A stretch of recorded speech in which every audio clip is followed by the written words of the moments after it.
This really is truly deeply cynical, shameless stuff by the Biden administration in the United States. It is desperate stuff. And it is also a confession. And it is a confession in US complicity in genocide. Now, this is a letter which has been released. It's a letter from the US administration to Yoav Gallant. He is Israel's defense minister. Now, there is a request for an arrest warrant against Gallant by the International Criminal Court's chief prosecutor. That arrest warrant is pending. Principally, it's on the grounds of the deliberate starvation of the Palestinian people in Gaza. So war crimes and crimes against humanity. That request was made 5 months ago. We are waiting for the pre-trial judges to accept that request, but keep it at the front of your mind when we talk about this. Now, the letter to Yoav Gallant is written on behalf of the US Secretary of State, Antony Blinken, whose role has included, among other things, constantly sowing the illusion that Benjamin Netanyahu, the Israeli Prime Minister, is interested in a ceasefire when he clearly is not, and the US Defense Minister, Lloyd Austin, all of which, of course, all of them have stood squarely behind the US policy of arming Israel to the teeth while it commits some of the most heinous crimes of our age.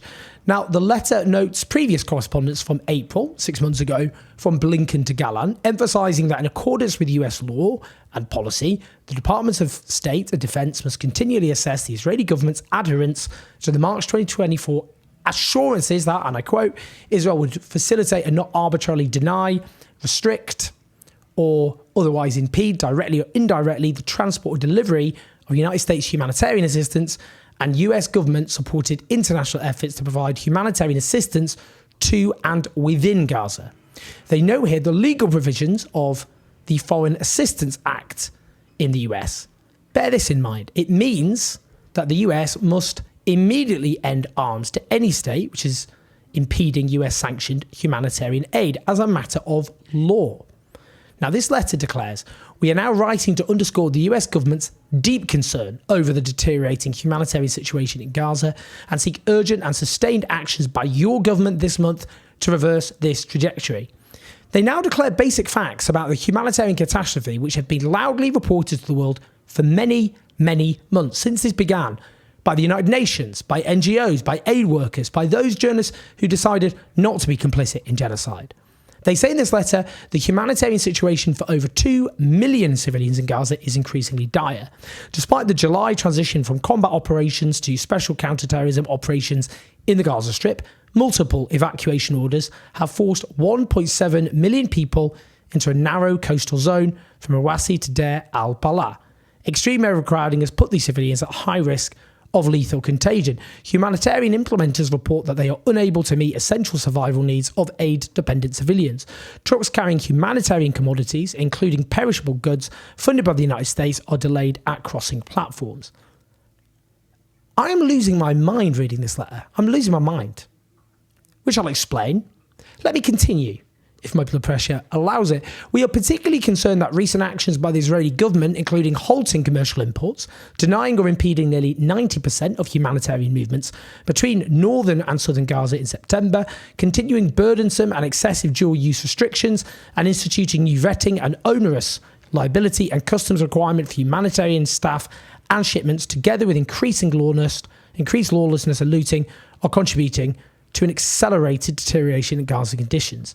It goes on to say that since Israel's assurances earlier in the year, the amount of aid delivered has dropped by more than 50%, and that the amount of assistance entering Gaza in September was the lowest of any month during the past year. What they should also know is Israel has waged war against Gaza's food production and its agriculture. It's not just about the fall in humanitarian aid getting in. Gaza's ability to produce its own food. I mean, many of those workers have been killed, those agricultural workers, those food production workers. But Gaza's ability to grow its own food as well, the Israeli state has waged war on that. The needs of that population have obviously drastically grown. So you've got to bear all that in mind. They haven't bothered to talk about that, but they are complicit in genocide. So that's really the least of their problems, I would say. They also say to reverse this downward humanitarian trajectory and remain consistent with its assurances, Israel must act immediately and within the next 30 days on the following concrete measures. Failure to demonstrate a sustained commitment to implementing and maintaining these measures may have implications for US policy under NSM 20 and relevant US law. Now, the next 30 days, which conveniently enough happen to be after the US presidential elections, that's what they talk about, the next 30 days. I think this is really important when they talk about that. Because some have interpreted this, first of all, as an arms embargo or the threat of an arms embargo, but they don't actually say that at all. There is no commitment to take such a legally necessary step, just that they say there could be implications. But in practice, that can mean nothing.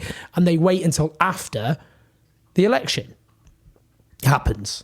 Now, they go through what Israel needs to be doing. For example, enabling a minimum of 350 trucks per day to enter Gaza through upholding its prior commitment to allow assistance to enter Gaza consistently through all 4 major crossings, as well as opening a new 5th. Allowing people in Massawi and the humanitarian zone to move inland before winter, instituting adequate humanitarian pauses, enhanced security for fixed humanitarian sites and movements. Israel keeps bombing the police in Gaza, which are necessary to protect the humanitarian convoys with predictable consequences. Rescinding evacuation orders when there's no operational need. The constant evacuation orders, which cause massive displacement, obviously have a huge impact on the ability of the people of Gaza to meet their basic needs. Facilitating rapid implementation of the World Programme Winter Logistics Plan to repair roads. I mean, this is the thing, the destruction of roads, infrastructure, can't get the aid around. Ensuring Israeli coordination, liaison officers can communicate with humanitarian convoys at checkpoints. I mean, they're constantly blocking aid at checkpoints, aren't they? Removing restrictions on the use of container and closed trucks. I mean, this is just another means. They just keep coming up with these bureaucratic hurdles. I mean, that's the point there, to prevent food and aid from getting in. Provide expedited clearance processing at the port of Ashdod for Gaza-bound humanitarian assistance. Well, what they do is they keep they make processing dragged out, so it can be weeks and weeks of just aid just sitting there without going through. I mean, they go through all of this. Again, end isolation in northern Gaza, ensure that there are commercial and Jordan armed force corridors functioning at full and continuous capacity, reinstating a minimum of 50 to 100 commercial trucks. Yeah, these are all talking about all the different means which Israel has used to stop aid from getting in and being able to be distributed in Gaza, which have been unbelievably obvious all the way through. The US is admitting that Israel has waged a deliberate and conscious attempt to deprive the Palestinian people in Gaza of the essentials of life, including food. That is an attempt to commit genocide. Obviously, if you're depriving an entire civilian population of the basics of life for a year, what is that other than genocidal behaviour? It's not the only element of genocidal behaviour, it's a very important one. I mean, the destruction of the hospital system, the mass destruction of civilian infrastructure, the mass slaughter of civilians. Well, newsflash, US administration, the Israeli government has sought to do this all the way through this last year. You have addressed this letter to Yoav Gallant, the Israeli defense minister. On 9th of October 2023, he declared Israel was imposing a complete siege on Gaza. No electricity, no food, no water, no fuel. Everything is closed. We are fighting human animals and we are acting accordingly. Do you know what? I think that was a bit of a clue in hindsight, just reading between the lines there. I know Gallant was being very subtle, very indirect. Truly, you have to be a linguistic expert to pass through those sentences to work out what the hell he was talking about. I think the defence minister does seem to have appeared to have announced a complete siege over Gaza and its population over a year ago. A population he clearly referred to as human animals in support of a policy of collective punishment. And just in case that wasn't clear enough, maybe he wanted what he said fleshed out a bit. On the same day, Major General Ghassan Alian, Israeli army coordinator of Kogat, coordinator of government activities in the territories. That is the Israeli general charged with the occupied territories. He declared, Hamas became ISIS, and the citizens of Gaza are celebrating. Instead of being horrified, Human animals are dealt with accordingly. Israel has imposed a total blockade on Gaza. No electricity, no water, just damage. You wanted hell, you will get hell. I know you have to be some sort of mind reader to work out what this guy was saying, but it does seem to be the case that he was declaring Israel has imposed a total blockade on Gaza on the 9th of October 2023. This guy tries to be specific, candid. All I was going to say respect for him, but let's not. Clearly saying no electricity, no water, but he does say there'll be something. He said just damage. You wanted hell, you'll get hell. That's addressed to the civilian population. If you are professionally obtuse enough to pretend that Gallant was not calling the Palestinian population human animals, Major General Ghassan Allam was awfully kind enough to make it clear the Israeli state absolutely did mean that Palestinian civilians were human animals who deserved collective punishment in the form of a total siege of the basic needs of life.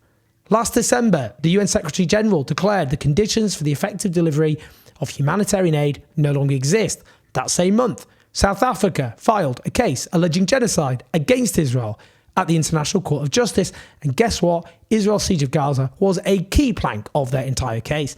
In fleshing out their case of genocidal intent, they said that intent is also properly to be inferred from the nature and conduct of Israel's military operation in Gaza, having regard inter alia to Israel's failure to provide or ensure essential food, water, medicine, fuel, shelter and other humanitarian assistance for the besieged and blockaded Palestinian people, which has pushed them to the brink of famine. Indeed, as the occupying power, Israel has legal responsibilities, a legal duty to ensure the humanitarian needs of Gaza's population are met. The International Court of Justice, the world's highest court, then in January, issued provisional orders to Israel. One of them demanded they take immediate and effective measures to protect Palestinians in Gaza from the risk of genocide by ensuring sufficient humanitarian assistance and basic services were enabled. All the way from the beginning, NGOs have repeatedly said Israel is blocking aid from getting into Gaza. In February, Amnesty International said Israel was failing to comply with the provisional order of the International Court of Justice to allow adequate humanitarian aid to reach Gaza. There's one example. Oxfam similarly condemned Israel for blocking aid back in March. And repeatedly, Human Rights Watch repeatedly made this argument, declaring all the way back last year that Israel was using starvation, as they put it, as a weapon of war. In March of this year, the British Conservative Foreign Secretary, Lord David Cameron, published correspondence addressed to Alicia Kearns, the then Conservative chair of the Foreign Affairs Committee of the House of Commons in the United Kingdom. Again, himself, a Conservative foreign minister, outlining in detail how the Israeli state had deliberately prevented humanitarian aid from getting into Gaza. He goes through all sorts of ruses used by the Israeli state to prevent aid from getting in. And don't praise him for it. Again, that's a confession by him. In May of this year, the ICC chief prosecutor, as I said, issued those arrest warrants against Netanyahu and Yoav Gallant, centering on Israel's policy of deliberate starvation.